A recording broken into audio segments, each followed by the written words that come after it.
for every working parent. Late summer sunlight embraces my shoulders with dreams of rest. I watch as across my yard blue jays dart from branch to grass. Only with their wings, away from the nest, can they angle for what it takes to provide. Only then can they dodge the aggressive starlings who never seem to get the memo. The war is over. There's plenty to go around. If y'all shared a little bit, maybe we could rest. This afternoon, held only by nauseating humidity, I want to believe we are all creaking as best we can towards peace. The birds' black beaks bound to each worm, their victories, our opportunities to nest and rest.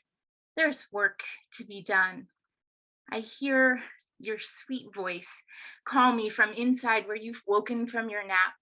The summer heat made monster of you, sticky-faced and coated in dirt. You are my little bird. You are my nothing. You are your own. You let me hold you, and we watch the birds dance. How is it that I can feel frost in the air, even as summer's sticky humidity seals us together? How is it that I can imagine you every morning when I leave for work, fully grown, barely looking up from your phone to acknowledge my absence? The cicadas rub their legs together and herald the coming night, even in midday. The blade tips of grass hold at their core the chill that will lead to their brittle, frosted submission. We don't have long. I have to go. Mama, you turn your face up to me, a baby, like a baby, like a baby bird wanting a worm. Mama, the ground is holding up the sky, you say. Mama, the ground is holding up the sky. Mama, did you hear me? Late summer sunlight embraces my shoulders with dreams of rest, and I leave for work. This poem is entitled Hiding Behind the Corner. I used to be the girl hiding behind the corner, feeling like a loner. Yet even when I cried, I thought I had died to a world I had to face, but still the people lied. I must admit I couldn't take it. I truly believed I wouldn't make it. Then one day something inside this vessel said, don't fake it, but break it. So I broke the walls that were tearing me apart and ripping out my heart until the fall was about to hit, came into a line for start. I just kept running since I couldn't stop. I ran like a criminal trying to get away from the cops. I got rid of the haters, the perpetrators, the two faces, and the instigators. I changed my way of thinking and didn't mind blinking. If times were too hard, I wouldn't stack it up with those deck of cards. I became stronger, could stand longer, not trying to measure up to a world going under. I gained respect and advanced my intellect to a place I didn't expect. Now I can walk up to a person untimid and shy. I'm a newfound eagle and I'm ready to fly. I have to speak before my spirit leaks with anticipation, determination, imagination, and an accepted application. No, I'm not always accepted by those around me, but my soul has light that a blind person can see. I have a voice that needs to be spread in order to have true peace in my head. My spirit creates a difference in the essence of the confident presence I show when I decided not to be led. Thank you. You are a 5,000 piece puzzle. Serene ocean photo on the box. A rattling mass of maddening pieces inside.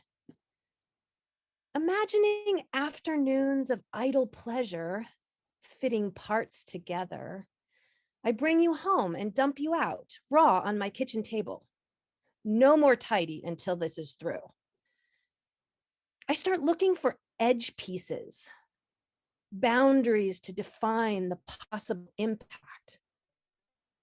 But it doesn't keep you from sprawling all over my apartment and scattering your fragments amongst the couch cushions.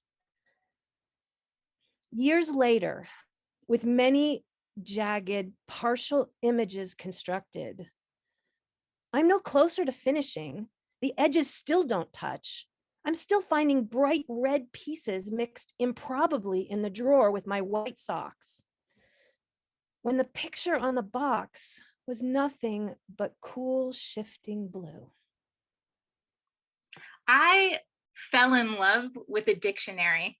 It wasn't perfect. He was always correcting me. Well, actuallying me.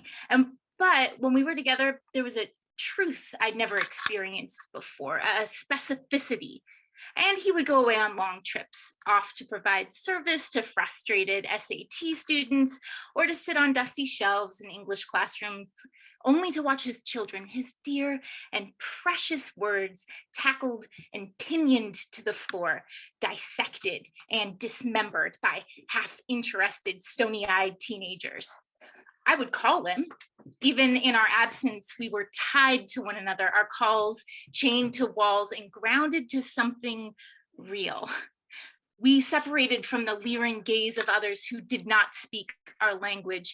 He would strengthen my indefinite and uncertain voice as it moved across telephone lines. I fell in love with the dictionary, and we'd text incessantly, unremittingly, relentlessly. I thrilled at his words vibrating through my pocket into me, these hyper-connected moments when I knew the instant he thought of me. His messages layered my days with novel meaning. We didn't linger in ellipses and dashes, no half thoughts leading the other on. Everything had meaning, purpose, was verifiable, but, and isn't there always a but? Words are thought without breath, without life. I told him, my dictionary love, the dead are walking amongst us. Eyes open, hearts shut. I wonder if they can feel the universe expanding and retracting with each lap of the ocean's tongue, or if it's just that damn moon and the tides. I wonder if the budding promise of spring threatens their complacency, or if by that I mean, look at that daffodil. If the movement to rise up together against the capitalist murderous overlords dictating everything from the way we move, fuck, and die, is it all just hollow words? I wonder if I'm dead and the constant simple ache lodged in my chest is just an aftershock, or that we're both charged forward, just propelled towards, and he closed his pages.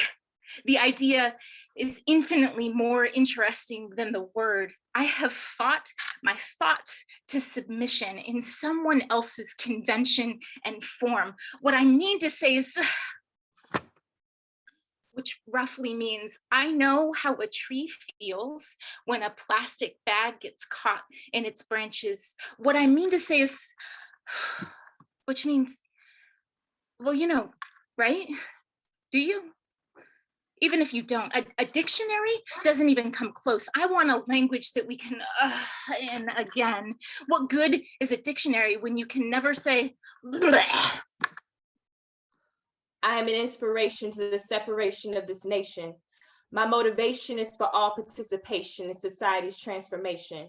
What you see before you is determination. My imagination is beyond your expectation. I keep my dedication and fascination toward freedom until I reach life's destination. I knew guys who seemed so good and giving. We weren't meant to melt into our memories for the magic of love making. I didn't believe we should be. My empty, horrific hurt and perilous pain caused relationships of rain. I realized before I could rise, I just needed to be free. I had fake fairy tale fable friends. I let them go, even though at terrible taunting times I felt faithless and fearful from being battered so low. My temperate tears allowed the aroma of ambition time to grow. People ask me, where have I been? I released rejection to redeem myself from love's luring den. You may wonder why I smoothly smile. I changed. I released rejection to redeem myself from love's luring den. I had to relentlessly be removed from the table of temptation, the sickness of sin. And I changed the chapters in my history by healing from all hateful looks. I looked into happiness like I was part of a holy book.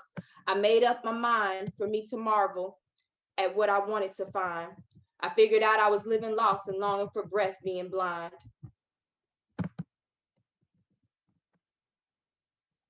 You may wonder why I smoothly smile. I desperately decided to pile my purging problems into transgressed trash. I threw it all away to leave my liberating sights for miles. I could carelessly cry when I knew I did try. In my trials, my once sunk soul no longer kneels to negativity to devour dry.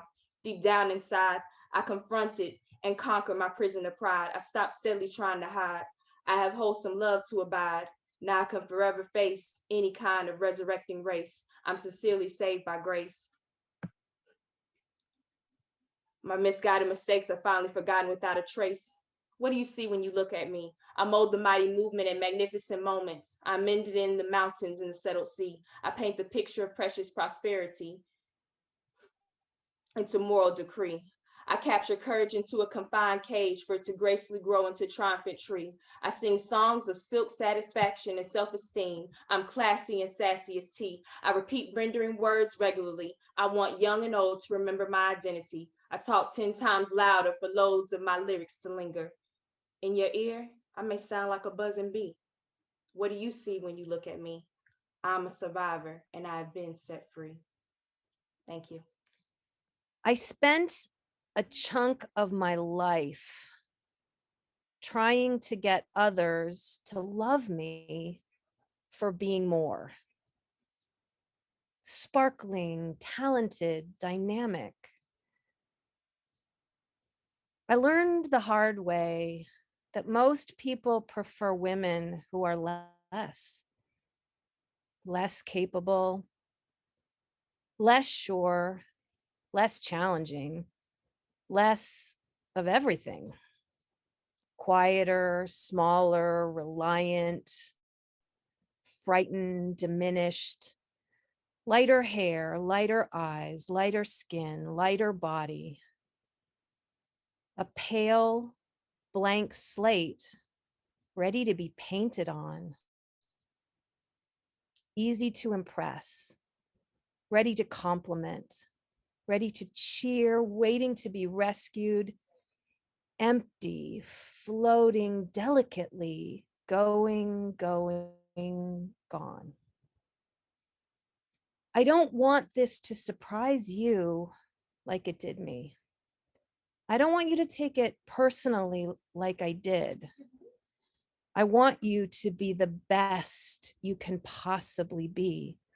I want you to be toweringly wonderful, deeply, richly multicolored, imposing, intimidating in your splendor. I wish you to fill up your potential to seam busting dimensions. And I wish for you a few rare gems who will love you best when you are more.